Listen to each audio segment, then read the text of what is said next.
Zelda. So this seems to be a very good round for the side of Evos SG. But I like that KAIZERJIN coming from Bosskurr, as we are know that they have really good flexibility from all these members. We've seen LEIXIA does it a couple of times before, but this time around it's KAIZERJIN that's going to be on KAIZERJIN. Yeah, now 5 seconds literally before we jump into the game here. It's going to be quite intense going between both of these teams here. Both have great drafting, both have great potential and capabilities. But what we're going to be seeing in this first match in this Group B is to see who's going to be taking the upper hand and who will be having the shorter end of that stick. This is going to be Evos SG versus Team Bosskurr. Match 1 in this Group B. Of course, let's get this one running here, and of course, casting your votes right down comment below. Which team are you guys supporting? Is it hashtag Evos Roar or hashtag Paola Bosskurr, or anything that you can say for Bosskurr? Bosskurr win. Yeah, Simple as that. Yeah, but oh my, I'm loving, thanks to the production as usual, amazing cinematic view of the Land of the Dawn here before both of these clash of the nations here, these two nations, as to see who will be taking this first score in this best of 3. And over on the bottom side, seems like they're already having a little bit of arm wrestling down below. Same goes to Scott, of course, doing a little poke over the side of JPL. But LEIXIA is getting chased upon, as we are seeing Koopa getting a little bit of a back and forth trade against LEIXIA. So a little bit of zoning capabilities while Pokemon's just going to be visiting him. Oh my, it's almost a first blood coming over. But LEIXIA won't be able to back away without taking, you know, too many hits, but KAIZERJIN is going to be stuck, and this is going to be first blood in favor of Evos Singapore. Oh man, he really didn't want to be in that position, but anyway, going to be face checking that bush into the mix. AEON does get a little bit down low. Will actually push it back with the jaw hit. That'll be really great, but SAKURAAA will be slaying it once again. ZARAKI try to capitalize this as much as possible. Will be able to get a kill for himself. Scott has to fall back a little bit down low. ZARAKI still has to show. Shun pulls in. He really wanted to try to zone them out as much as possible. He sees JPL. He sees Koopa getting a little bit low, not being a little bit too greedy. Harassed Potato a little bit. The dog has been sent onto ZARAKI to hunt him down, but looks like LEIXIA will be finally slaying that dog Koopa once again. Yeah, of course, no real animals are harmed in the making of the process, but we are having JPL as well as Potato just holding on. Yeah, I love myself some K9 too, but Soul is being in awkward position in between 3 to 4 members of the side of Team Bosskurr as they are having this buff maybe yoinked away by the side of JPL. Oh my, it seems to be, it might just be it, as we are looking at LEIXIA here. Dashing command back, but AEON will falter as the jaw hit is the first one to fall, followed by the Koopa. This is looking really bad for the side of Evos SG as Team Bosskurr secures a total of 4 kills. They're absolutely insane as well. They wanted to engage, but they actually didn't expect this kind of result and also kind of resistance coming from the side here of Team Bosskurr. Scott tries to try to do as much damage as possible towards his Soul, but Soul will then realize that actually already has been fall back. Pokemon try to steal much damage, but sadly I think Scott a little bit more than he can chew. As Pokemon with the leg was actually going to be diving out of the tower. Tempest will land and will secure the kill on Scott. And Pokemon will try to get out Scott Fear by happening on the other side, on the top side. Soul almost trying to get the kill on ZARAKI, but Lex was just in time there to reinforce. But AEON wants a little bit more kills than that. Lex has no choice but to pop Blazing Duet to try to get out of that sticky situation. Smooth moves coming from Pokemon, but it's still going to be a little bit more of that sort of contest between the two of them to, you know, eventually find a footing. But the goal, honestly, isn't all too far ahead for both Bosskurr as well as Evos SG.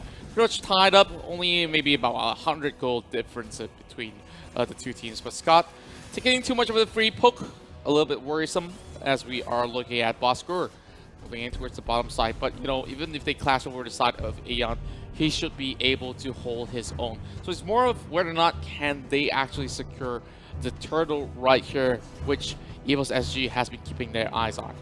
Yeah, but also on the side here of Team Bosskurr, you see Scott already in the top bush. Really want to try to see if he can secure the skill. Leia's going to be pushing it, but sadly the turtle will be going on the first turtle will be going for the side towards Evos SG. But on the other side, Scott has no choice but to use wall shot to get out of that sticky situation. Although Koopa is angry at the moment, but will not be able to get the kill he's looking for. But on the other side, Soul going to be dashing into the mid, doing quite the amount of damage to SAKURAAA, and KAIZERJIN forced to back off. And now literally on the right side of that jungle is have so much control going to the side here of Evos SG. Of course, just making sure that they actually stack the waves to get all these marksmen pretty much a couple of levels advantage. Pokemon himself definitely had the level 7 on hand. But as for the rest of the members of Team Bosskurr, they have to let this one go. And of course, KAIZERJIN could only sit still, and they've lost even the tower over the bot side.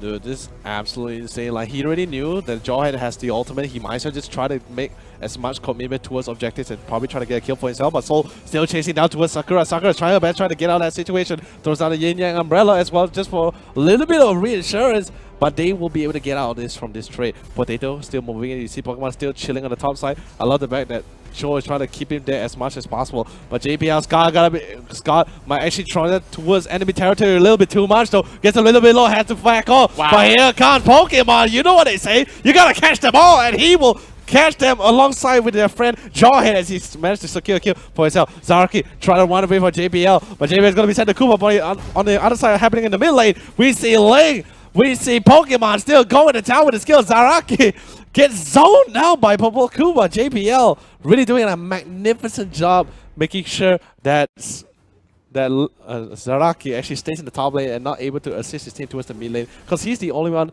who is able to actually lock down properly on Pokemon. Exactly, and now, of course, a little bit of reset coming in from the side of Team Bosskurr as well. Turtle.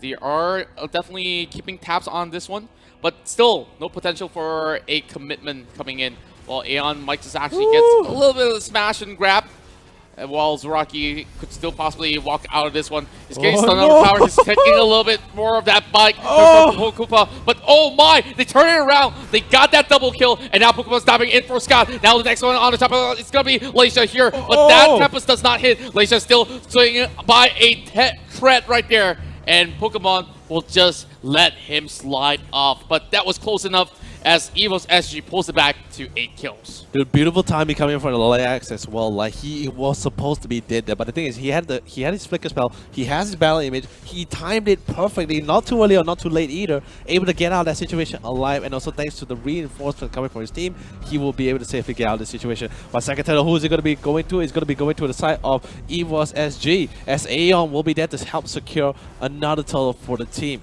Scott trying to push forward, trying to give as much information, trying to harass as much as possible. But the wolf, the Koopa, is just insanely annoying. You did mention it before, like how annoying Popo and Koopa is going to be, especially he is a marksman as well, very mobile because he has the hero spell sprint as well. It's going to be insanely hard to actually catch up to him. Exactly. Now, from the side of Bosskurr, I'm looking at what's their next course of action, because they don't seem to be contesting on too much of all these sort of objectives. They are just farming by the corners of the jungle and hoping not to get caught out. And they're just waiting for maybe a dive coming from the side of Evos SG, which is going to be happening right now. That might just be a catch over the side of Potato. As they collapse upon him, they will be able to actually remove Rafaela from this sort of skirmish, but that's all that they can take. No, that was exceptional execution coming from the side here on Scott as well, with the managed to land that wall charge on 2 people as well. Able to secure the kill. Beautiful kill, Rafaela, but coming against Zaraki, trying to get out of that situation. But sadly, AEON is just too quick with unstoppable force, but still, Scott has to fall back a little bit, gets chased down by the dog himself. But Pokemon, you know what he says, he's going to be catching them all, still hunting down Zaraki, and he will get him. Of course, LEIXIA waiting for the right moment. It seems to be that they are having no choice but to defend the mid lane, or else it'll just be pretty much a walk in the park for the side of Evos SG. They've already been running around inside the jungle, as we can see the top side is already pretty much empty. Same goes towards the corners of every single parts of Team Bosskurr's terrains. But, you know, Scott is going to be taking good care of this spot. But oh my, so it's just going to be collapsing upon 3 members on the side of Bosskurr, as they will send Koopa to take a bite of that rock. Now, LEIXIA's going to be backing away, but JPM might just actually find that catch. LEIXIA's going to be staying for a little bit, and Unstoppable going in for Pokemon as he goes on his 6th kill. Make that a 7 as he's still looking for KAIZERJIN. KAIZERJIN will back away, and of course, Uranus just escapes in the very thin line. Well, that also opens up room for the mid lane to be just crushed open by Evos SG. Dude, like, that decision making, the objective they really want to go for is absolutely crazy, because like they could have gotten a kill for this, but that might commit too much, maybe lives of their teammates. Because right now their main goal is they want the team fight, they want a situation, a scenario. They might as well just go for objectives. That's pretty much the name of the game. You win a team fight, you get objectives. You try to get as much objectives and as much key positioning as much as possible, as much control every time you win this team fight. Only that way you can increase your chances inside winning this game. By the way, Soul's going to be diving into once again. Gets a little bit caught there, but SAKURAAA is here to save the day, but just a little bit too much damage. Soul will have to back up, but here comes the unstoppable force, and Koopa is currently very angry. Taking a bite out of that rock. And of course, Evos, as you had Pokemon just soloing the Lord entirely by itself, he has significantly improved in terms of skills. And of course, now he's chasing over the side of ZARAKI, having Tempest over on his side, and oof, slice and dive straight towards the side of ZARAKI. He had no chance whatsoever. Yeah, dude, it's absolutely insane, dude. Like, the thing is, it's just not the score we saw was 9-8, but the goalie was actually quite the difference of 2,000 goalie. And now, literally 1 minute later, it's currently 13-8 with over like 9,000 goalie. But anyways, he's going to be pushing in. Pokemon's going to be achieving legendary as he managed to get the kill on LEIXIA. But still, Scott has to make a run for it. Tampa's going to be dropped out as well. Not going to be too greedy about it. He's not going to be diving into that crystal tower. Pokemon gets a double kill for himself. The Lord is here to reinforce. The thing is, the team has no choice but to focus on the Lord, but while they are focusing on the Lord, they will probably have to sacrifice this top tower and possibly even the bot tower as well. They're hitting all 3 places at once, Aaron. Yeah, this is how they actually strike, and they won't find any sort of way to actually cut corners, as KAIZERJIN will be the only one left alive. Of course, LEIXIA comes back on top, but it does not matter. Evil Singapore takes game 1.